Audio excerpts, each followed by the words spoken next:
Okay. Good morning, everyone. It's our final class period before final exams. Final exam time has been posted. It is actually tomorrow. Before you leave today, I will give you a comprehensive rundown of what is on the exam. As always, my desire is that you all do very well. I trust that you will. I had left you off last time. Right at the end of the Cold War, 1988. A date I want to remember. 1988. I had mentioned that in popular tellings, the end of the Cold War, the collapse of the Soviet Union, these all kind of get smushed together. And part of this is George H.W. Bush's fault, because in 1991, as the economy was starting to tank on him in an election year, he needed something to run on. And so he gives this speech where he says, by the grace of God, we won the Cold War. Even though the Cold War had been ended years before this, it just kind of made sense. The Soviet Union was collapsing at the same time. It just kind of made sense as a rhetorical phrase. However, these are separate events. These are distinct events. If you'll recall, we had talked about the internal problems that the Soviet Union was having, everything from economic stagnation to what we would call a nationality's potential problem. Remember, the Soviet Union was comprised of a lot of different member states, and really what it was you had a Soviet Republic of Russia, a Soviet Republic of Kazakhstan, Georgia. You had all these different ethno-linguistically homogeneous republics. Remember, I had called your attention to the fate of the Austro-Hungarian Empire at the end of World War I. You have this big state, this big empire, right? But if central authority fails for whatever reason, you already have all the successor states lined up and ready to break apart, which is exactly what happened to the Austro-Hungarian Empire at the end of World War I. And it's exactly what's going to happen to the Soviet Union because of the attempted reforms by Mikhail Gorbachev. To make this really easy for you, there are a few exceptions here, but really, Soviet Union, you have Lenin, followed by Stalin, followed by Khrushchev, followed by Brezhnev, followed by Gorbachev. Now, technically speaking, there are a couple of guys who, after Brezhnev, they die really quick, like 1, 2, 3, in rapid succession. Ronald Reagan says something along the lines of how am I supposed to negotiate with these people if they won't stop dying on me? So Gorbachev comes to power, and he recognizes that the global power competition with the United States is bankrupting the Soviet Union, and he is actually a committed communist. He's not a liberal or anything like that. He is a committed communist, and he believes that his reforms of economic opening and political opening are going to realize the true potential of communism. And if you remember going all the way back to our comments on the Russian Revolution and on Bolshevism and on communism, the Soviets were to be the heart of the system. That's oftentimes why it's just shorthand, the Soviets. Remember, the Soviets were local workers and soldiers' councils. These were supposed to be totally democratic bodies who made all the local decisions. And in the context of Leninism, Stalinism, global conflict, it became sort of a totalitarian, centrally directed behemoth. But these reforms, Gorbachev believed would send power back to the local level, back to local government. The problem with this, though, as I just hinted at, is that by weakening central authority and giving more power to these local elites, who, remember, in Poland, who is running Poland? It's communist, but it's not Russian communist, it's Polish communism. Who's running Hungary? Communist, but it's not Russian communist, it's Hungarian communist. And it's going to be very tempting for them. As elections are introduced, Gorbachev introduces elections. Remember, there's supposed to be democracy, right? There's supposed to be the realization of total democracy. They're going to start having elections. And one way that you can run is to play the nationalist card. Right, and this is going to be something that, as we see in our own, society and politics, right? Who can be the most American, right? Who can be the most Hungarian? Who can be the most Polish? Who can be the most Russian? It works all over the place, right? And this is exactly what happens. And it's going to undermine Gorbachev's own power. Eventually, what's going to happen is the heads of these independent republics of Ukraine, Belarus and Russia are going to get together at a little hunting lodge, and no one knows this because we just talked about this the other day. They get together and they sign an agreement dissolving the Soviet Union, effectively making Gorbachev the head of something that doesn't really exist anymore.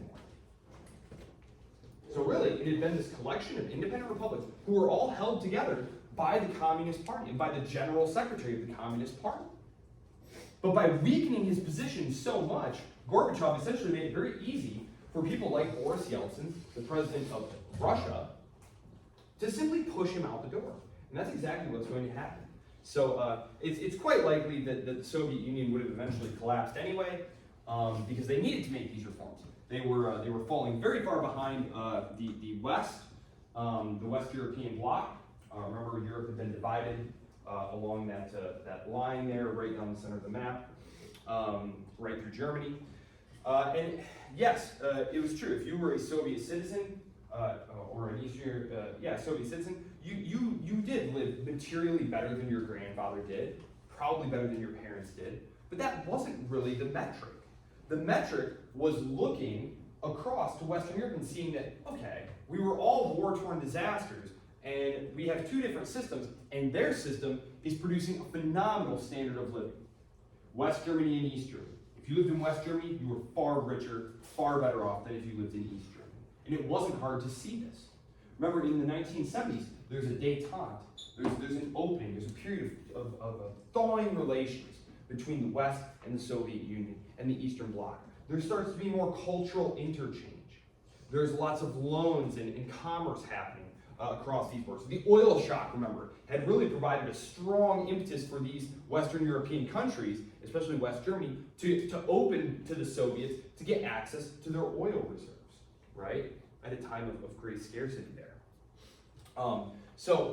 This is going to make it so that things like Western consumer products are increasingly visible, available on the black market.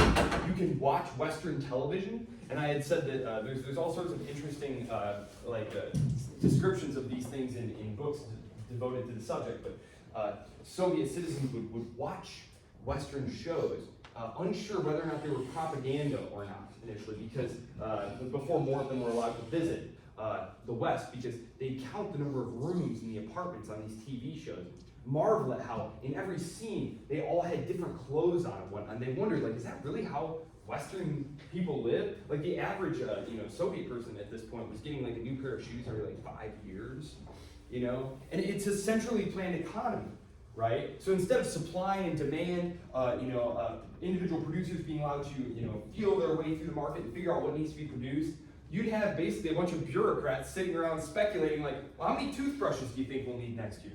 Well, I don't know. How many did we need a few years ago, right? How many births have we had since then? So you'd wind up with all these like really comical shortages, and there was this huge black market in goods. So really not an effective way to run an economy. Famously, Khrushchev and his advisors, Khrushchev does a trip to the West, and he encounters a supermarket. And he and his advisors sort of marvel, and they ask him, who is in charge of the bread ministry of bread? How do they have all these different breads? Every shop you go, bread. And they couldn't believe that no one was in charge of the bread.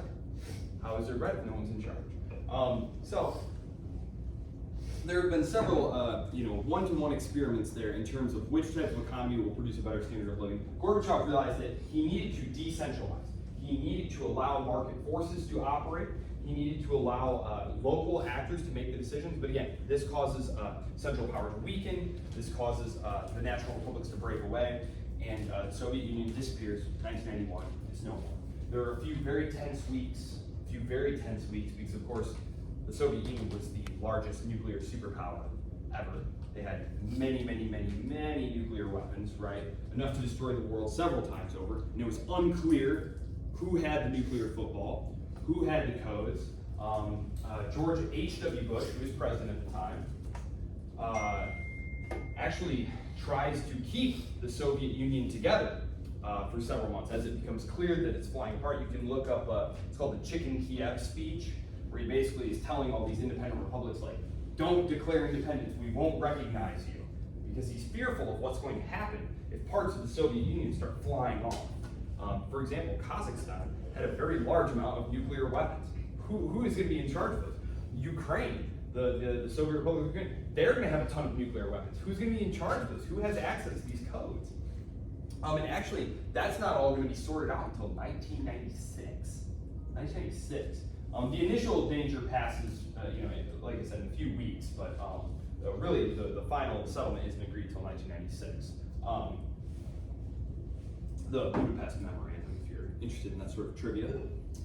So, Cold War is over, and the Soviet Union has now disintegrated. There is a very famous essay written by a conservative academic named Francis Fukuyama. He still teaches. I believe he's at Stanford now. At the time, he was with the RAND Corporation, which I had mentioned to you, sort of a government intelligence agency think tank, where he speculated that with Gorbachev embracing democracy and markets, that the Cold War was not only over, but that history itself might in fact be over. And in this, he didn't mean that things were going to stop happening. He was essentially making fun of the Marxists. Because if you read Marx, he says that history is this kind of Hegelian process of further and further human progress, and then we'll reach this end point of history, which was like, communism, basically. And there'd be no more developed form of government to come. And so what Francis Fukuyama was saying was, with the end of the Cold War, and the Soviet Union saying that socialism means markets, he says, well, if socialism means free markets, like, it's over. This is the end of history. It's going to be liberal capitalist democracy for all time. Now, there's a question mark at the end of it. It's the end of history, question mark. But for a while, it does look like this really is going to be happening. Remember, we're riding this wave of democratization. At the start of the 20th century, there had been only a handful of democracies. And they had to struggle through 2 world wars and the Cold War. And there's this great wave of democratization that's happening. It's called the third wave of democratization. Dictatorships are falling all over the place. And it really looks like democracy is going to carry the future. If you read Aloso and Williford's final chapter, which I didn't really love because it was one of those really scattershot chapters, it's called globalization. Globalization. No more are we going to have these rigid block systems. We're going to fuse the whole world into one giant marketplace. This is the period, the 1990s, when China accedes to the WTO. This is the period when Russian capital markets become opened up to global investment. So the world is going to now be one global marketplace. There's not going to be any more block systems, and the United States is overwhelmingly powerful. It's overwhelmingly powerful. Probably, there have been 2 points when the United States was arguably at its most powerful. The first is immediately following World War II. They constituted over 50% of global manufacturing, almost that much of global GDP, and they had a nuclear monopoly. However, the Soviet Union was no pushover. They were the largest army in the entire world, and they would very quickly have the bomb themselves, right? And they had a very large industrial base, which, even though it had been ravaged by war, it would be very quickly rebuilt. However, in the 1990s, after the collapse of the Soviet Union, you have to appreciate that Russia is going to undergo a very, very difficult period. Russia, if you recall back to World War I, before the communists took over, it had been basically a czarist autocracy. Only the smallest little bits of progress towards liberalization and capitalism had been made. It was basically this creaking ancient autocracy. Then the communists took over and created their own kind of centralized autocracy. Now, here we are in 1991, 1992, you have these Russian Republicans, small r Republicans, representative government types, led by Boris Yeltsin, who believe that all you have to do is just have free markets and everything will just kind of sort itself out. There were very few legal reforms, and these are things that kind of go underappreciated, but like, in order to have effective free markets work, you have to have the protection of property. You have to have what's called isonomy, which is equality under the laws. There must be a transparent and just legal system. And this is not what happens. Basically what happens is it turns into a giant free-for-all. Free markets was synonymous with just a total free-for-all. And you have all of these former Soviet bureaucrats and judges all being kept on. The KGB basically just switched its name to the FSB and just kept right on trucking, right? The Soviet military hierarchy all just kind of stayed on. So the entire system basically stayed in place. And what you had was these insiders basically gobbling up all these state-owned industries for themselves. There's a book coming out by a lady who worked for the Wall Street Journal, Williamson's her name, but she was there on the ground when it was happening, and who's the other guy? That economist, Sachs, who worked for the IMF at the time. He's written about it as well, that this was basically just the most gobsmacking free-for-all of just open, brazen criminality. Are you familiar with like Chelsea Soccer Club? The owner, Abramovich, I think his name is, Abramovich. Someone asked him one time, like, he was one of these Russian oligarchs. And they asked him, they said, would you say that you've never done anything criminal, would you swear that all your money was earned, out in the open, justly, legally? He says, all but the first million, right? It was just a total free-for-all. It's just people trying to grab what they could. And it's going to lead to shortages. People in the Soviet Union, remember, you couldn't be fired. Like, it was very difficult to get fired or get pushed out of housing. So, like, even though the economy was stagnating and stuff, like, you weren't starving, there was food on the shelves, and you did have a place to live. All of a sudden, you're going to get things like the collapse of the ruble, the rise of incredible amounts of violent crime. The organized crime in Russia during the 1990s was just horrible. And I tell you all this because it's difficult to understand the rise and consolidation of power of someone like Vladimir Putin, the man who will eventually become Russia's president, without understanding the total mess that Russia was under Boris Yeltsin in the 1990s. Boris Yeltsin was a notorious drunk and klutz, and he was just a total embarrassment. It's one of the reasons that Bill Clinton loved him so much, is he was just a nice guy that you could just slap on the back and pretty much get whatever you wanted from. There's a very famous story of him visiting the White House, and he was, I'm not joking, like a total drunk, like he was drunk all the time. And he got loose out of the White House, and they found him like out in his underwear trying to get a pizza. They had to like wrangle him and get him back in the White House. You can Google that. Yeah. Actually, he's super unpopular in Russia, and Bill Clinton has to send money and political advisors over to Russia to save him in the election of 1997. You can look it up in Time magazine. It's called Yanks to the Rescue, which Time magazine is like as establishment as it gets. They were crowing about it though. It's like, look what we did, because America's unstoppable. This is what's called the unipolar moment. Charles Krauthammer writes this article called the unipolar moment, where he says, this is our time. This is our time to remake the world as we want to remake it. Whether or not you think that was a wise idea, I think it's safe to say it didn't work out very well if we look around today. So what happens in the 1990s?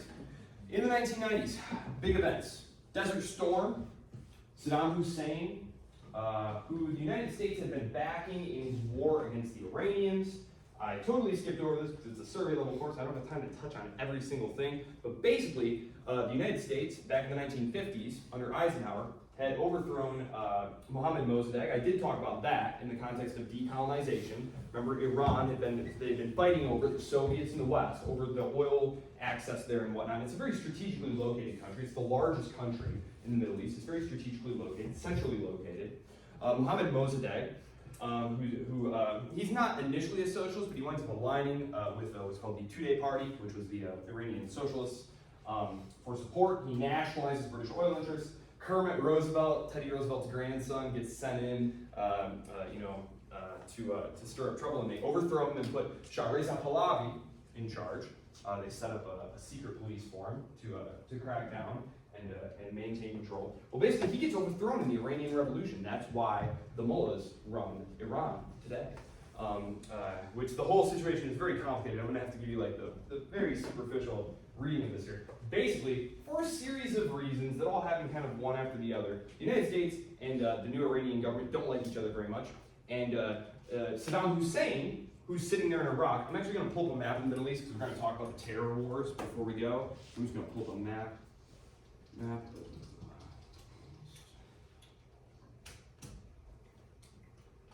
Okay, so, where's me lady? Here it is. Okay, so, we know from earlier in the semester that Iran is predominantly Shiite. Okay. Iraq is also predominantly Shiite. However, Saddam and his ruling party, they were secularists technically. He was a secularist. He was actually a socialist back in the day, back in the 60s. But basically, they are Sunnis. So you have this Sunni minority dominating this Shiite majority. And the fear was that look how big Iran is. Like, Iran is huge compared to Iraq. The fear here was that this revolution in Iran was going to topple his own dictatorship, Saddam Hussein. So he starts a war with Iran, and it's over these oil, we can't really see it on this map, but basically there's some oil interests here, some offshore islands right here. The United States actually encourages this, provides Saddam with help. The war is horrible. It's a really horrible war. It's complete with like gassing people and trench warfare and all that nasty stuff. It's like World War I out in the desert. It's a very gross war. It takes the whole 1980s. Meanwhile, of course, the Soviets have invaded Afghanistan. That's something that, has anyone seen Rambo 3? Yes, Rambo 3, okay. If you watch Rambo 3, do you guys know who John Rambo is? Okay. Well, it's funny because if you watch Rambo 3 takes place, and he's a former U.S. Green Beret who had been in Vietnam, which is over here. He goes into Afghanistan. I think he's there to like rescue his mentor, I believe. But anyway, the mentor has been there helping the Mujahideen, the pre-Al Qaeda guys, to fight the Soviets to kick them out of Afghanistan. And at the end, John Rambo is like helping them, and there's like this little readout at the end. It's like some great Cold War propaganda about how these Afghani freedom fighters will never be defeated, and they'll drive these godless communists out, and they'll have freedom someday. And it's just kind of funny because, of course, spoiler alert, we're gonna go invade them in like 10 minutes. So I'll get there, but anyway, Saddam Hussein, after the war, is in super duper amounts of debt. War is actually very expensive, right? So he borrowed money. Who did he borrow money from? Who had money? The Kuwaitis, the Saudis. Because you see, the Saudis and the Kuwaitis, these are Sunni dictatorships as well. And they didn't very much like the idea of a bunch of crazy Iranian revolutionaries running around the Middle East. And so they were happy to supply Saddam Hussein all the money that he needed. However, at the end of the war, Iraq is broke. The war was very inconclusive and very costly, and he couldn't pay them back right away. And the Kuwaitis started, it's controversial. The Kuwaitis were, number one, there's a quota. Remember OPEC, the Organization of Petroleum and Exporting Countries. These are the countries that, there's a quota system. You each can pump a certain amount of oil. If you're Saudi Arabia, if you're Kuwait, if you're the UAE, you each have a certain amount of oil you can pump each year. Because if anyone's over pumping, what happens when there's more supply coming out of the market? What happens to the price? It goes down, right? So there's a quota system. Number one, the Kuwaitis were probably violating their quota. Number two, they were slant drilling some fields that were supposed to be like co-owned with Iraq, okay? So Saddam basically is complaining that, hey, they need to stop doing this, blah, blah, blah. He complains to George Bush, George H.W. Bush, George W. Bush's father. He sends a woman by the name of Gillespie. She tells Saddam, we don't really take part in the Arab-to-Arab disputes. It's not really something we want to get into. Saddam takes this as a green light to go invade Kuwait. This was not what George Bush was thinking that he was going to do, and it totally freaks out the Saudi monarchy, who insists that like you better do something right now. And so this is the origin of Desert Storm. This is the origin of the first Iraq war. There've been 3 Iraq wars now since then, but this is the first one. This was the origin of the war. It was essentially over oil debts from Iraq fighting Iran. Fights over oil and fights over money that had been borrowed to fight Iran. So, there you go. Iraq War I. Operation Desert Storm. Important because it helped the Americans kick the Vietnam syndrome. The Vietnam syndrome. I basically had to gloss over the disaster of the Vietnam War. But basically, after that humiliating, awful, and pointless war, the American people were like, we're not doing that again. We were lied to by the government. It was a pointless war. It didn't need to happen. Got a lot of our people killed. What the heck is Vietnam anyway? Why is it important? We don't need to go looking around to solve every problem with our military. For the next, 73, basically 20 years, the U.S. military was very highly constrained with what it could do, okay? Because we feared we don't want to get stuck in another Vietnam. You know, it made the military look bad, it sapped the country's morale, made us look weak, it cost a lot of money. The Iraq War is quick, easy, and pretty much totally successful. The United States is totally dominant, right? They're fighting Iraq. Right? And they're not fighting like Iraqi insurgents, they're fighting like a conventional army where like, you both put on your different colored uniforms and you all line up in the field and we're just gonna battle it out like World War II style. And of course the United States crushes them, obviously. And they have all sorts of like satellites and guided missiles and things like it's really like modern warfare. And it really shocks countries like China, who, China has been allied with the United States. since 1971, 72, 73, right in that time when Nixon goes to China and says, hey, look, we both actually don't like the Soviet Union, so you should come join with us in fighting again, in kind of blocking off the Soviet Union. This is called the Sino-Soviet split. Nixon's opening to China is very important because it's at that time that the United States shifts its recognition from the Republic of China on Taiwan. Remember, that's where Chiang Kai-shek and all the Republicans went after they were defeated in the Chinese Civil War in the 1940s after World War II. They fled to Taiwan. It was the Republic of China. Nixon starts the process of recognizing Communist China, the People's Republic of China, based in Beijing. And this is going to be, he's actually going to be taken out of office before then, during the Watergate scandal, which was basically him spying on his political opponents and then lying about it. That's basically all that was. Have you ever seen the movie All the President's Men? Robert Redford, Dustin Hoffman? Yeah, you should watch it. It's good. It's a good movie. It's about that. So, Jimmy Carter. Jimmy Carter is actually the one who's going to finish that job. Taiwan will no longer be the official government of China in the eyes of the United States. It's going to be shifted to Beijing. Well, after the Cold War, after the disappearance of the common enemy, the USSR, their whole friendship, China and America, their whole friendship had been based on the enemy of my enemy is my friend. Well, now that reason no longer exists. And right at this moment where Sino-American relations are kind of at this odd crossroads, the United States rolls into Iraq and just obliterates these guys right away. And it totally freaks out Chinese military planners, especially when a couple years later, Taiwan is holding its first election. Taiwan had been a dictatorship. Until it started democratizing in the 1980s and early 1990s. They're holding their first election. Beijing is not pleased about this, so they're saber rattling a little bit, threatening the island, basically like, you better not nominate anyone who's going to be like declaring independence or something. Because technically, Taiwan does not claim to be independent. Taiwan officially claims to be the government of China. The government on Taiwan does not claim to be the independent state of Taiwan. They claim to be China. That's what the leaders on Taiwan claim. And so China was basically saying, that's fine, you can keep saying that, it's not true, but you can keep saying that, whatever, we're fine with that, but you better not declare independence. Well, they fire some missiles near Taiwan. This happened last fall. Remember when Nancy Pelosi visited Taiwan? That was actually a way more scary situation because they bracketed the entire island with missiles. This was just firing some short-range missiles into the water near there, some islands near Taiwan, which as you can see, it's only 80 miles. It's like China's Cuba. Bill Clinton responds by sending aircraft carrier task force through the Taiwan Strait, this huge show of force, right? And again, it causes Chinese military planners to start thinking and start building, and this is the origin, the mid-1990s, this was the origin of the Chinese military buildup that we see on display today, where they have, thousands of, carrier sinking missiles lining these shores here. They have a doctrine that allows them to essentially have standoff force there. So, yeah, that's the origin of that. So there's going to be a military buildup going on there, but this souring of relations with China is essentially going to be papered over by the growing economic relationship between China and the United States. China is still very poor at this time.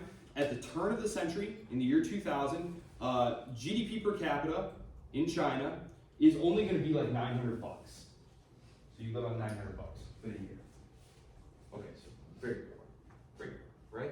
However, China is going to get to join the World Trade Organization. The Clinton administration had sponsored China's admission. The George W. Bush administration is going to follow through on that. And this is going to allow lots of manufacturing to start moving to China to take advantage of the lower environmental standards, the lower regulations, and the lower wages. And this is the origin of China becoming the manufacturing workshop of the world. In the 1990s, if you picked up a good at the store, which I know you guys weren't born, I know I'm old, whatever. If you picked something up at the store, it was like made in, Bangladesh or India or America. You remember that? Have you ever picked up something that said made in America? Okay. No, yeah, okay. So this is when this is all happening here. And now, fast forward, China's GDP today, 10,000? 10,000 bucks? And so when people say, oh, well, China is this horrible dictatorship and don't the people want to have democracy and stuff, imagine if in the last 25 years, your average household income had multiplied by 10, would you really care who was in charge? They seem like they're doing a good job, right? I know I'd be pretty thrilled. My income had gone up by 10 over the last 25 years. Dang, that'd be great. And that's basically the mentality there. So, to this day, the Chinese People's Republic, run by the communists, Xi Jinping is the current leader. He has really fused Chinese Marxism with Chinese nationalism. There's been a huge move since the death of Mao and the rise of Deng Xiaoping and the other market-based guys in the 1980s and 1990s and 2000s. They've really moved away in many senses from the whole like Marxist world revolutionary, stuff. And instead, they're more viewing themselves now as a continuation of those many Chinese dynasties. It's just another of the Chinese dynasties. And if you watch like the 2012 like Beijing Olympics, right? You didn't see them like talking about Marx and stuff like that. It was all like Chinese culture, right? And that's very much what it is today. They actually just made it was this past year. The government made this film about like when Marx met Confucius. So they have like Karl Marx and Confucius talking and like sharing ideas and stuff. Like so they're trying very hard to like merge these things together. So there you go. That's not to say that they are not a communist party. They obviously are, but that's just so you have some idea of what's going on in China. Okay, so that's going on in the background. China is not going to really be on Washington's radar. Again, they're very poor. The United States is meanwhile focused on consolidating its gains from the Cold War. The United States is going to be expanding NATO, the North Atlantic Treaty Organization, their military alliance, into Eastern Europe. The European Union, which had been created in the early 1990s, this grew out of the EEC and a variety of other institutions that were created at the end of the Second World War, and gradually. So at the end of World War II, the Western European nations, the ones under Western control, say, listen, we really should try and do something to stop killing one another. What kind of things can we do? Well, we need to work together, right? We need to work together. So the first thing they do is they create the European Steel and Coal Community. This was to create essentially a free trade area for critical goods, so that no one would feel like, well, we better go seize that bit of territory so that we have these vital supplies. This was followed in the 1950s with the Treaty of Rome and the creation of the European Economic Community. This was basically a body that was saying, okay, we're going to lower barriers to trade in all goods among all participating countries. And eventually, in the 1980s, they're going to have what's called the Schengen Agreement. And this was to allow people to move freely across these borders. So if you go to Europe today, one thing you'll find is that your passport doesn't get stamped anywhere. It gets stamped when you enter the Union, wherever you enter it, and then you don't see another customs check anywhere. It's actually quite convenient. But a little lame, because your passport, like I always fly to Iceland, so like my passport is just Iceland. I don't know, like some other stamps, just saying. But, so this is all going to help increase Europe's prosperity, right? This is, free trade makes us richer, right? That's not confusing, right? More trade, less barriers to trade makes us richer. We talked about this in the context of creating nation states. What was one thing that people like Napoleon and the French revolutionaries wanted to do? They wanted to tear down all those barriers to trade. If you're a cheese maker, you don't want to have to pay 6, 7, 8 taxes to get your produce from here to there. You want to pay 0 taxes and get it right to the consumer. And if you're a consumer, you're going to be able to buy more goods if you're not paying so many taxes to the government, the various governmental authorities. So the idea here is to streamline economic activity. And the European Union is to this day a very, very wealthy bloc. They are really the third bloc. The United States, China, and the European Union. So the European Union is expanding. I'll actually pull up a map so you can kind of see, because the Union expands very gradually. It's going to start with countries like France, the United Kingdom, the Benelux countries, but it's going to expand to places like Spain and Greece and Portugal in the 1970s and 1980s until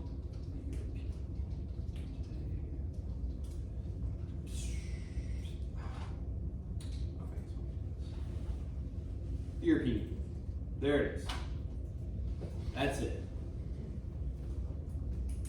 The only places that are not a part of it, as you can see, the United Kingdom, which this is the United Kingdom, which is Wales, Scotland, England, and North Ireland, they left. Brexit, you You remember Brexit? The Brexit vote? They pulled out. This is Switzerland. Switzerland isn't part of it. They're little free riders. They let everyone else carry the water for them. This right here, this is the former Yugoslavia right here, which I totally had to neglect that because it's just too peripheral to a survey level course. But that's former Yugoslavia. Now it's like Serbia, Montenegro, Bosnia Herzegovina.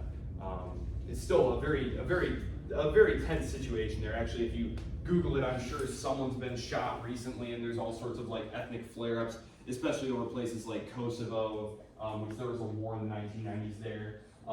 That one I might actually bring up. I brought that up yesterday because it's just too crazy to believe. But anyway, this is the European Union. It's an incredibly powerful bloc, economic bloc. So there you go. That's the European Union. They start expanding the European Union. What do you need to get membership of the European Union? That's a good question. Because initially, as I said, these all evolved over the course of like 50 years. This process starts in the late 1940s, and it's still ongoing today. It's still ongoing today.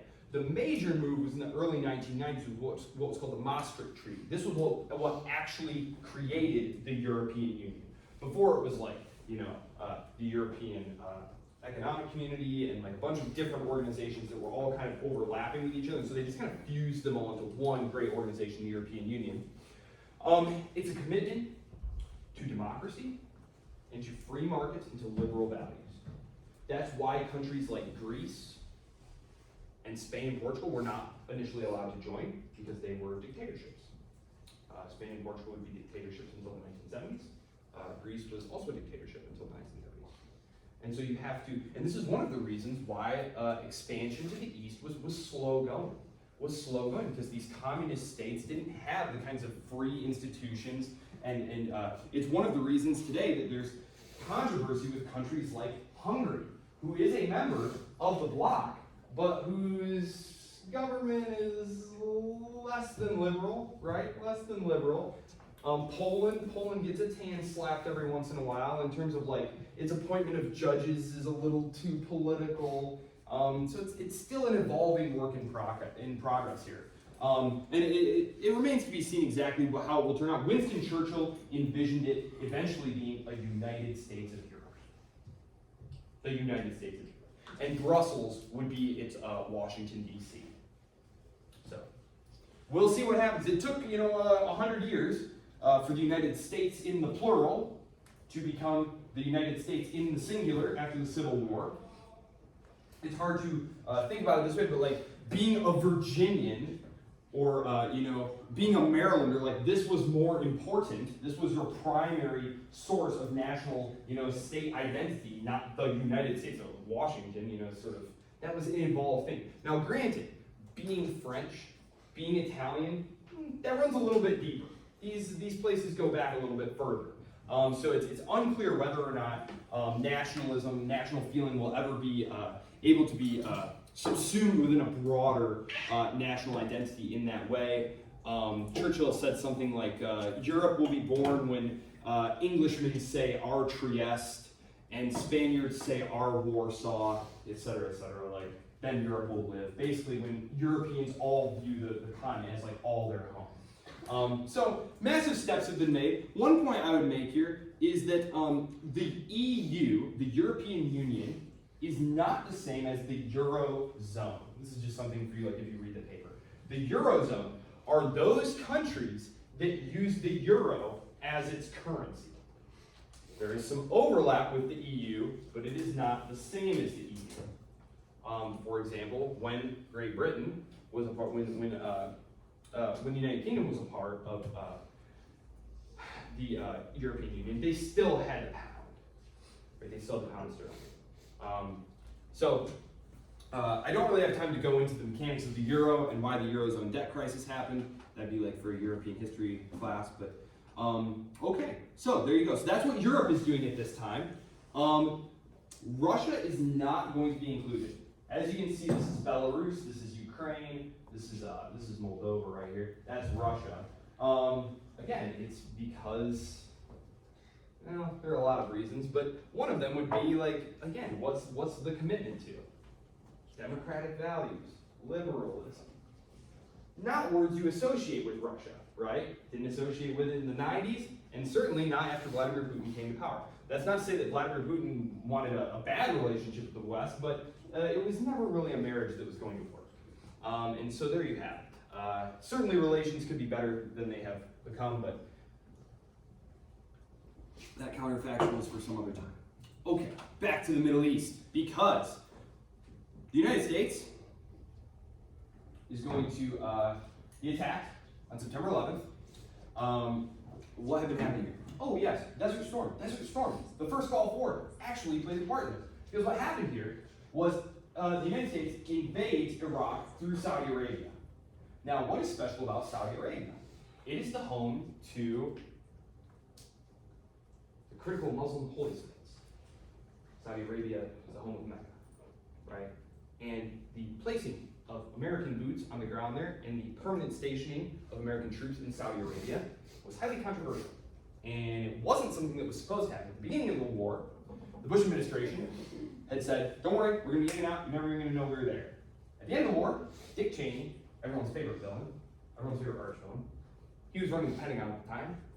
He said, look, in order to make sure Saddam Hussein doesn't do anything, now that we've defeated him and put him back in his box, we're going to need to keep air bases here. And this does happen. This does happen. Saudis were not really in a position to say, have you ever seen The Godfather? This was not the kind of offer you can refuse. So, it happened. But when Osama bin Laden, who had been one of those Afghan freedom fighter guys in the 1980s who were fighting the Soviets, who the United States was sponsoring through what was called Operation Cyclone. It was a brainchild of Jimmy Carter and his advisor, Zbigniew Brzezinski was his name. Nice, easy Polish name to say. They had this idea that, well, you know, who cares if we stir up some fundamentalist Muslims, it's not a big deal. Those were his exact words. He gave an interview in the 1990s saying, like, who cares? We stirred them up, who cares? It's not a big deal. Well, it turns out to be a huge deal because bin Laden has some grievances, and he and his followers created a group called Al-Qaeda in the 1990s, and they attacked the United States multiple times. The first time, they try and bomb the World Trade Centers in 1994, but the bomb fails to go off. They plant a bomb in the parking garage underneath one of them, and the idea was to blow it up and knock one tower into the other. Okay? Fails, obviously, right? Then they attack some U.S. embassies in Africa. They bombed the U.S. Coal, which I remember seeing happen on television when I was a kid.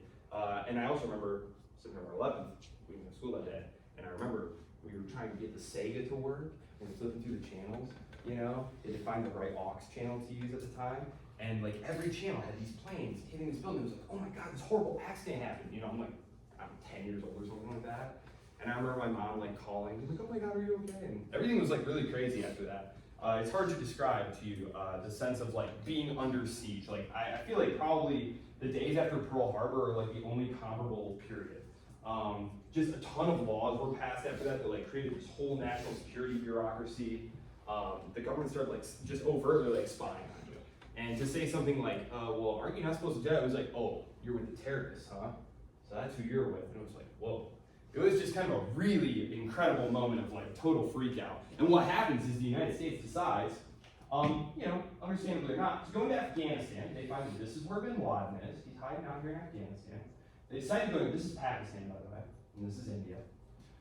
India, big election coming up here. So, they go into Afghanistan. They very easily crush the Taliban government. Bin Laden flees across the border into Pakistan. It's very mountainous, difficult terrain there. He disappears. The U.S. Army Green Berets had a chance to get him at Tora Bora.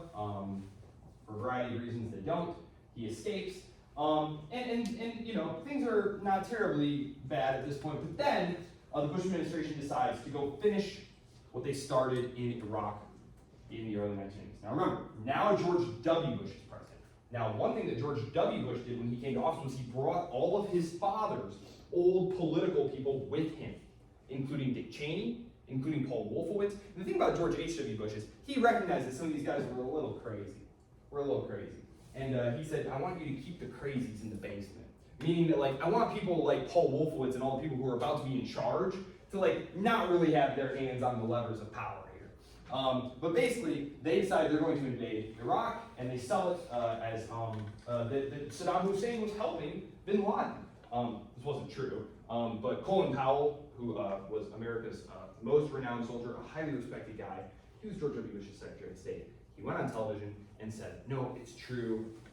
He did it. He has weapons of mass destruction. He's going to give them to bin Laden, and we're all in grave danger if we don't go take him out. Later on in 2006, he came out and said, yeah, that was a lie. I was just trying to do the right thing. I thought this was the right thing. I remember dinner that Saturday. My parents were like hardcore Bush supporters. And I remember dinner that Sunday was like super quiet. My grandpa and my dad didn't say anything. It was really weird. It was a very, it was a shocking moment to like have Colin Powell, the most respected man in the government, come out on TV and be like, yeah, I lied to you guys. I'm sorry about that. Especially because by this point, the war was going terribly. Because the war also helped spread democracy to the Middle East. Here's the problem though. What did we say about Iraq? The Sunnis had been lording over the Shiites, the Shiite majority. So when the Bush administration comes in and says, hey, we're here to spread some democracy, guys, they say, great. And then the Bush administration realizes, oh, wait a second, you guys are all Shiites like the Iranians who we don't really like and who we fought this war to try and box in the first place. Oh, geez Louise, what have we done? But it's too late at this point. It's too late at this point. And actually, the people running Iraq right now are the people that the Bush administration basically put in charge, because of course they did one man, one vote, and the Shiites dominated, obviously.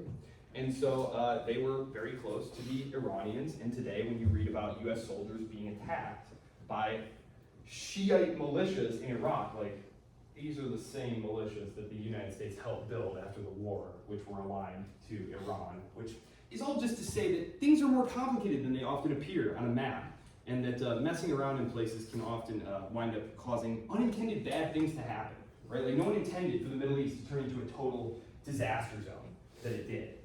You know, and like on paper, like are people like Bashar al-Assad and Saddam Hussein and people like that like bad people?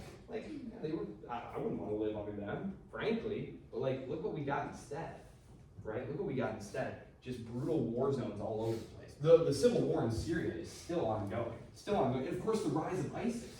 That's where ISIS came from. That's where ISIS came from. Because after the Shiites take control of Iraq, which was predictable, but which they hadn't predicted, but once it happened, they were like, oh my gosh, we shouldn't have done that. They decided to start arming the Sunnis of Western Iraq to defend themselves. I had a friend who was in the military, and he said, yeah, these guys, like, they just showed up with, like, bundles of money and guns and started, like, we drive around, like, we weren't supposed to ask them questions, and they'd just be giving them out to these, like, Sunni tribal leaders. And this was in Western Iraq, and this is where ISIS came from. It was a Sunni religious fundamentalist militia, and that's where they came from. And this was David Petraeus' great idea. So if you ever see David Petraeus on the TV telling you what a good idea it is, you can just shake your head. You don't know what he's talking about. Anyway, that pretty much gets us almost to the front, almost to where we are now. The world since 1500, that was the topic of this class. This is all stuff that's going on during your lifetimes. 2010, 2011, 2012, ISIS 2014, 2015. Somewhere in there, the United States elected its first black president, Barack Obama. Barack Obama inherits a huge mess. He inherits multiple wars. He inherits an economic crisis, the global financial crisis. What had happened there? Global financial crisis. Well, the chapter, Aloso and Wilford, they are very not pro-globalization. They feel like it has some very negative side effects. And like, certainly, environmentally, it has some negative side effects. But if you look at the standard of living globally, I think it's unquestionable that yes, there have been some downsides to it, but overall, the world and we are in a much better place. We just need to do a better job solving some of these problems, like environmental pollution and things like that. But the global financial crisis, what's happening here is in the United States, here we go, United States. Okay, so you have investors, and investors are looking for places to put their money to earn a return, right? Okay, so what had happened in the 1980s is money had been flowing into Latin America, okay? It was seen as a place that had a lot of economic opportunity, but the risks weren't well understood, but the yield that was being offered was really big. And so it's very tempting to go chase that high return, right? Rather than, buying some bonds that'll pay you 2-3%, getting maybe like 10, 15%, very, very enticing, right? Very enticing. So they send their money down here. The Latin American debt crisis is the result. Money winds up flowing over to East Asia, searching for returns. Here's East Asia. And the bubble builds up, bubble builds up, bubble builds up. In the 1990s, this bubble pops. This is the East Asian financial crisis. And you can see where I'm going with this, because now all the money says, well, we've been burned in so many places, we better go where it's safe, to the United States. So global capital flows. Remember, the 1990s, the world is becoming unified. Global capital markets are becoming integrated. Money is pouring into U.S. capital markets. And what's the safest thing that you could bet on? Mortgages, right? Who doesn't pay their mortgage, right? And so these clever financial engineers, what a great word, a financial engineer, they basically package up mortgages together. And what they did is they'd take a mortgage pool is what it's called. So I sell you some mortgages, you all have a house now. Then I take all your mortgages and I go sell them to an investment firm who's going to combine them all up, chop them up into a bunch of pieces, mix them up, and then turn to a bunch of investors and say, here's some shares, just like a share of Ford Motor Company, right? And what you're going to get is when you all make your mortgage payment and pay it to me, I'm then going to turn around to the shareholders and say, okay, each share of this mortgage pool you own, you're going to get 3%. It was much higher, it was like 10%, whatever. You get the idea here, I think.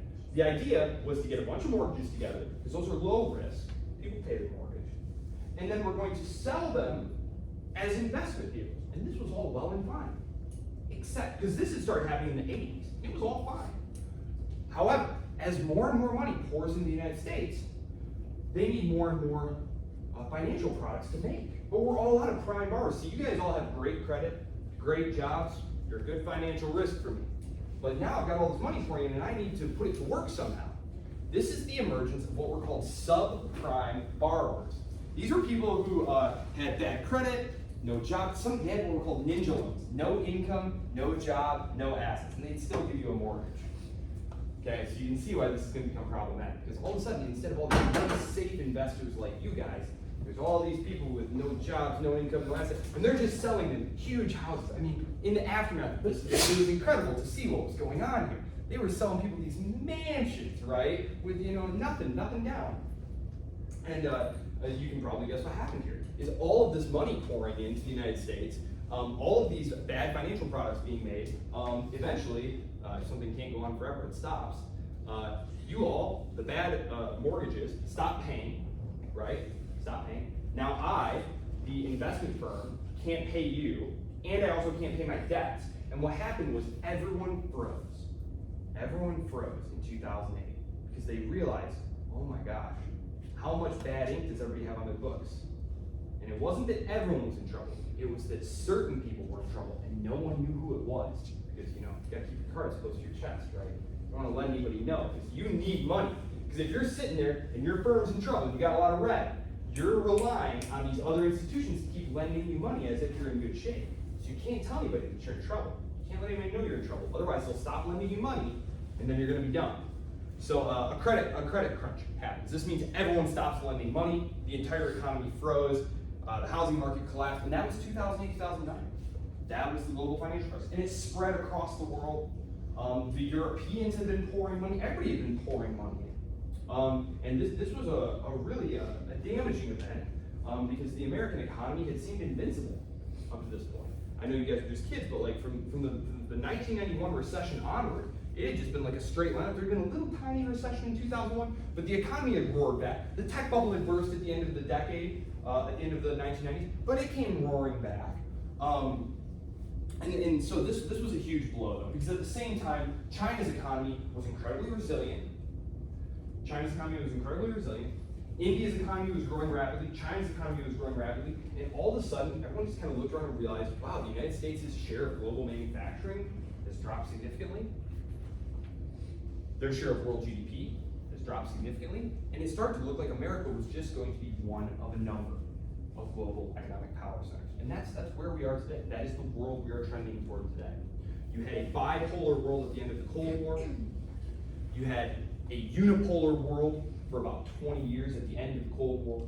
And now we are moving towards what's called a multipolar world, which is what we had when we first started talking about the world in 1500. Okay. Any questions? Oh yeah, and Russia invaded Ukraine. Okay, any questions? I'm going to run through the exam here so you all know exactly what to be on the lookout for. Okay.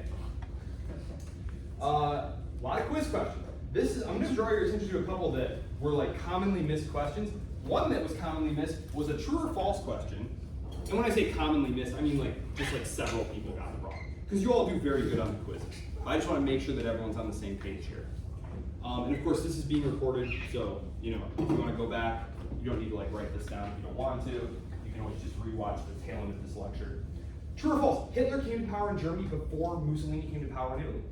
False. False.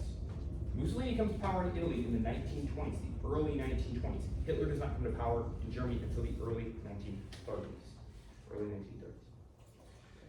1930s. Remember, the years 1918 to 1923 were very rough. Almost continual war, revolution, civil war.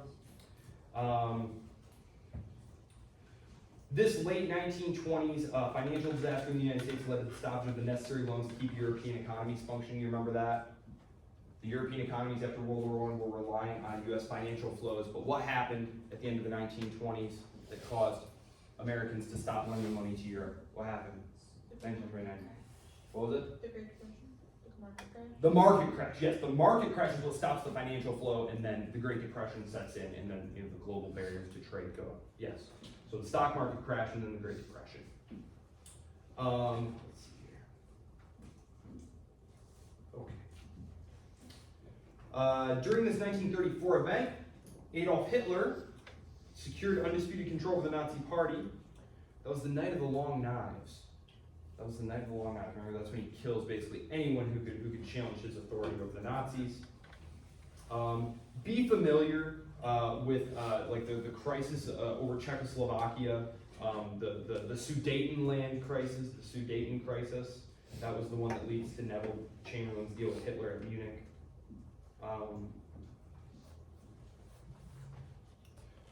What country did Hitler invade on September 1st, 1938? Poland. That's the one. Poland. And that's that's the real Kickstarter to World War II. You'll get some academics who say well, technically speaking, the Japanese invaded China in 1931. That's the first battle of the war. Well, okay, but in Europe, the actual shooting starts September 1st, 1938, and it's when Hitler invades Poland. After Hitler and Stalin signed their non-aggression pact, they gobble up Poland together, and then what country does Stalin look around and decide would be a good idea to invade? Finland. Finland. Does it go well? No, it doesn't. Not at all. Okay. Blitzkrieg. I trust you all remember that one. It's a pretty common one. Hitler always intended to invade Great Britain. False. False. Remember, he had wanted Great Britain to stay out of the war. He didn't think that they would come to Poland's defense. And he thought that he could basically deal with them after he had defeated France. Operation Barbarossa, we spent a great deal of time on that.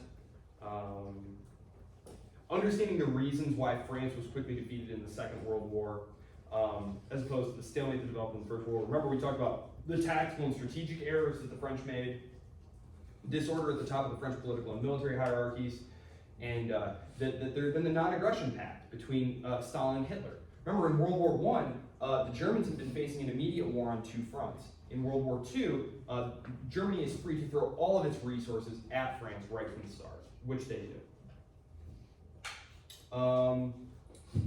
This question right here, I'm just going to tell you the answer here because I realize that it could be a little bit subjective. Because I say this was the critical battle on the Eastern Front. Stalingrad. Stalingrad is the answer I'm looking for.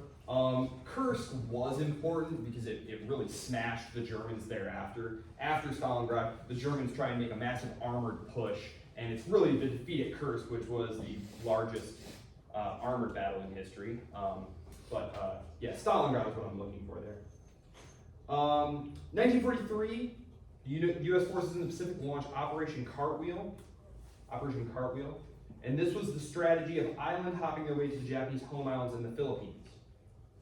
Recall the exam here is going to be primarily over things from 1920 onward with a few questions mixed in. The beginning of the exam, the first, I believe, 20-something questions are all from 1920 to the present. With a large emphasis on World War II, as you can see. This U.S. president, which U.S. president ordered the dropping of the atomic bombs? Truman. It was Truman. FDR died. This group, whose origins go all the way back to the 19th century, led opposition to British rule in India. This was the Indian National Congress, the Congress Party, still alive and well today. Although I guess maybe not well, they get crushed in most elections, but they are still there.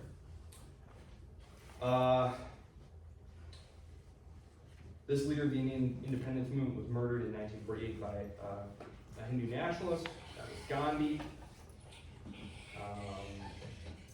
When India achieves its independence, what large Muslim-dominated state is created at the same time? What was it? Pakistan is created at the same time. Muhammad Ali Jinnah, who had been sort of a leader of the Muslim League, remember the British had been relying on them for help during the war, they get their own state at partition. Very blunt. So, in China, after Chiang Kai-shek is defeated by Mao Zedong in 1949 in the Civil War, he flees to which offshore island? Flees to Taiwan. On the exam though, I did not put Taiwan. I used the name that it's referred to up until that point. It was Formosa. So when you get there, it's going to say Scotra, Hainan, Spratly, or Formosa. And you're going to put Formosa. I am glad that you are all going to put Formosa, because I want you all to get an A on this. In 1954, the French are driven out of this former Southeast Asian colony, leaving the United States to get further involved in the conflict. This was Indochina, also known as Vietnam. I have both names on there, Vietnam and Indochina. Oh, this is a true or false question. You all did, this was on one of the quizzes, no one got this wrong, but as the British withdraw from Palestine in 1948, leaving the new state of Israel with its Arab neighbors, the Arab neighbors were not cool with that, right? So the answer is false. They were not very pleased to have Israel right next to them now. Many of the states, true or false, many of the states that gained their independence during the decolonization process, such as India, Indonesia, and Libya, decided not to take sides in the Cold War, forming a third world non-aligned bloc. This is true. It's true also that many of the internal problems faced by the newly independent states of the Middle East and Africa were the result of colonial borders that had been drawn without really having ever set foot there or really knowing whether or not these tribes got along or whether this was a good idea or not. Following the creation of NATO in 1949, the Soviets and their Eastern European client states formed a corresponding military bloc known as the Warsaw Pact. The Warsaw Pact, that was the opposing military alliance to NATO.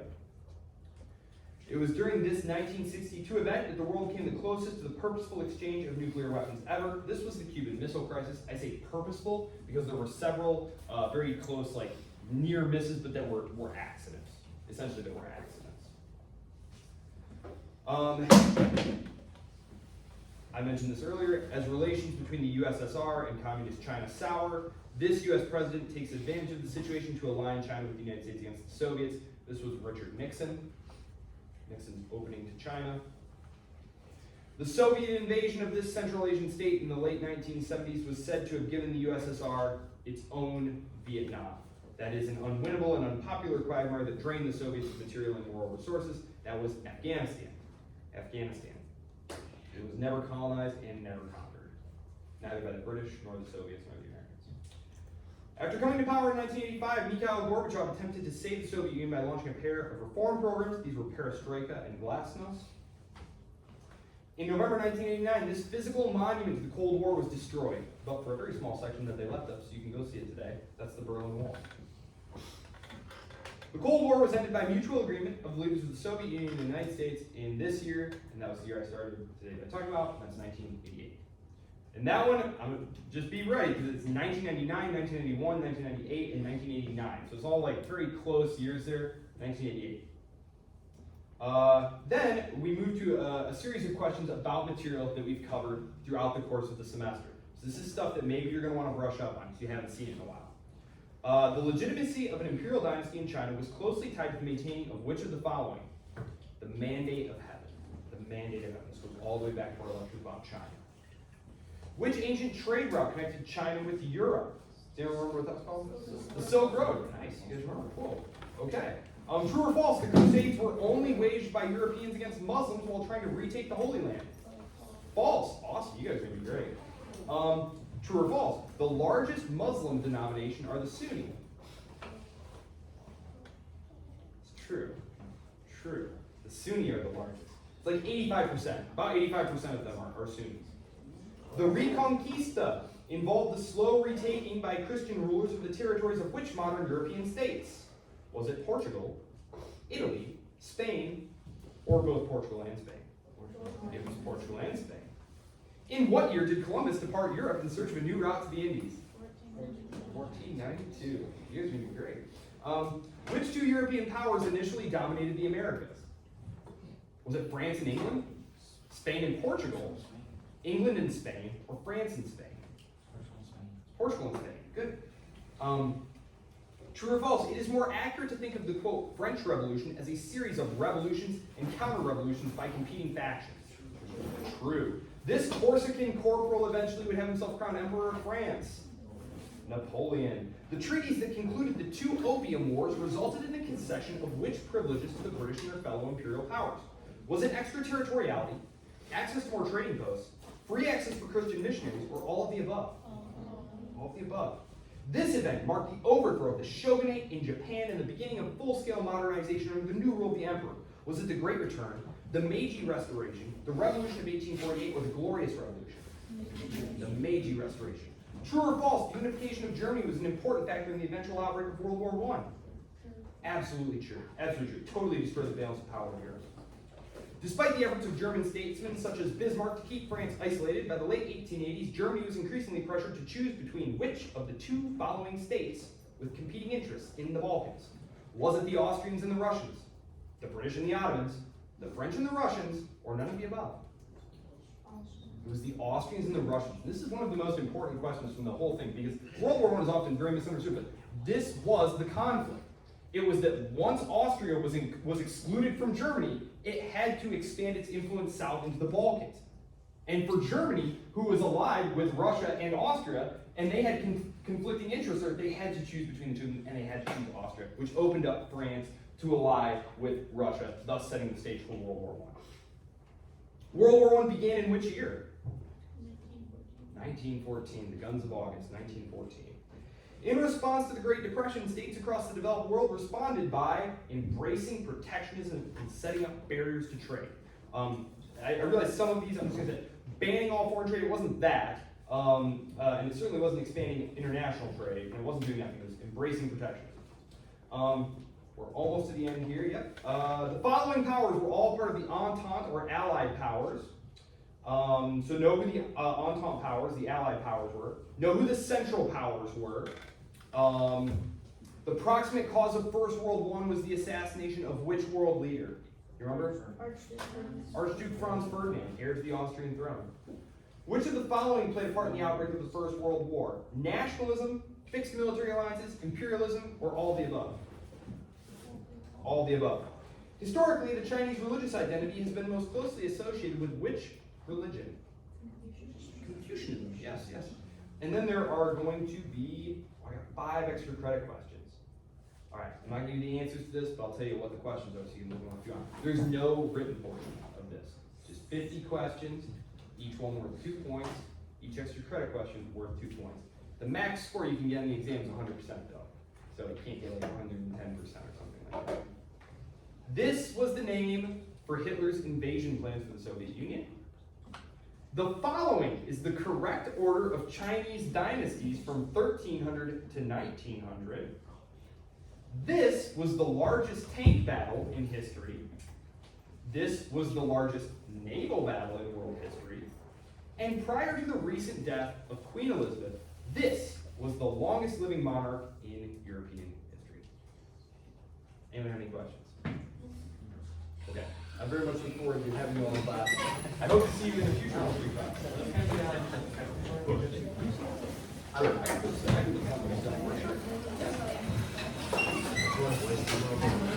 Oh, it is tomorrow. Just so you all know, the exam is tomorrow. I will put this lecture up as soon as I get out of the office so that you can have access to this. If you have extra credit for me, I have to have it tomorrow. Yes, sir.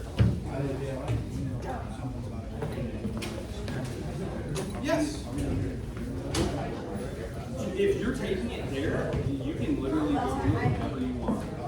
Yes, you can go do it right now if you want. No, just if you want to take it here and not there, you have to do it tomorrow. But if you're taking it at the Student Development Center, post the quiz question. Yes, I will post the quiz question. Discussion. Yes, indeed. Yes. Yes, thank you very much, sir. I just want to let you know I have arranged to take the final tomorrow. Oh, beautiful. No worries.